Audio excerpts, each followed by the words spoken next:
Praise the lord. మీ అందరికీ దేవుడి పేరిట నా హృదయపూర్వకమైన వందనాలు.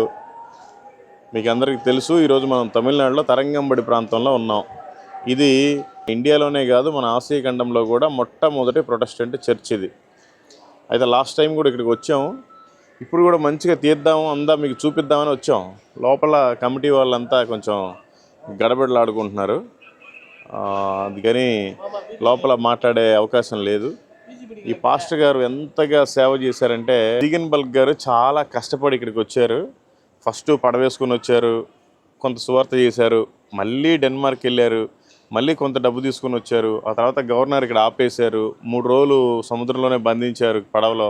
ఆ తర్వాత 4 నెలలు జైల్లో పెట్టారు. ఆ తర్వాత మళ్ళీ వచ్చి స్టార్ట్ చేశారు. పాపం ఆయన యంగ్ మ్యాన్ అండి, 23 సంవత్సరాలకి ఇక్కడికి వచ్చాడు. 36 సంవత్సరాలకి హెల్త్ ప్రాబ్లం వచ్చి చనిపోయారు. ఆ తర్వాత 3 పిల్లలు అయితే, ఒక బాబు కూడా ఇక్కడే చనిపోయాడు, సమాధి కూడా ఇక్కడే ఉంది. ఆయనది పాస్టర్ గారిదేమో లోపల బలిపీఠం ఎదురుగానే. వీళ్ళంతా తమిళియన్స్ కదా, ఏం చేయాలో అర్థం కాక ఆయన మీద ఉండే గౌరవంతో ఆ బలిపీఠం ఎదురుగానే ఆయన సమాధి కార్యక్రమం చేశారు. వాళ్ళకి అప్పట్లో ఏం చేయాలో అర్థం కాక. ఈ చర్చ్ నిజంగా 308 సంవత్సరాల క్రితం కట్టిన చర్చ్ అండి ఇది.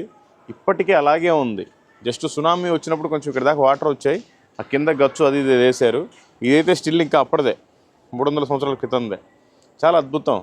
ఆ తర్వాత 2 ఫ్రెండ్స్ వస్తే, ఆయన ముందు సంవత్సరం చనిపోయారు. ఆ తర్వాత నెక్స్ట్ ఇయర్ వాళ్ళ ఫ్రెండ్ కూడా చనిపోయారు అనారోగ్యంతో. ఇక్కడ వాతావరణం అది పడక వాళ్ళకి ఇక్కడ బాగా వేడిగా ఉంటుంది. ఆ తర్వాత 2 పిల్లల్ని తీసుకొని వాళ్ళ భార్య కూడా వెళ్ళిపోయింది. ఎందుకంటే 3వ అబ్బాయి ఇక్కడే చనిపోయాడు, సమాధి కూడా ఇక్కడే ఉంది.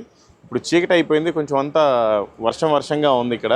అందులో లోపల కొంచెం గడబిడ జరుగుతూ ఉంది వాళ్ళది.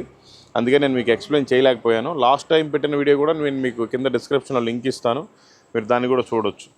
చూడండి, ఎక్కడో జర్మనీ దేశం నుండి మార్టిన్ లూథర్ వాళ్ళ కాలేజీలో చదువుకొని అప్పుడెప్పుడో 1706 సంవత్సరంలో ఇక్కడికి వచ్చారు.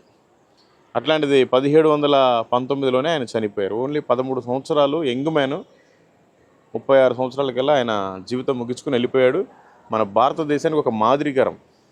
బర్తలోమస్ జీగన్ బల్క్ ఆయన పేరు.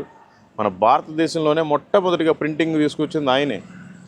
ఆడపిల్లల్ని చదువుకోవటానికి అవకాశం ఇచ్చింది ఆయనే ఒక స్కూల్ పెట్టాడు, హాస్పిటల్, ఇక్కడంతా కూడా సోషల్ సర్వీస్ బాగా చేశారు. దీని గురించి ఇంకా చెప్పడానికి చాలా ఉన్నాయి. ఇక్కడంతా ఆ సమాధులన్నీ కూడా ఇక్కడ పనిచేసిన పాస్టర్స్ అన్నీ కూడా burials. Total how many burials brother here? Missionaries. Oh okay. At country. Oh, అక్కడి నుంచి జర్మనీ నుంచి వచ్చిన దైవజనులందరూ ఇక్కడే సేవ చేసి ఇక్కడే చనిపోయారు.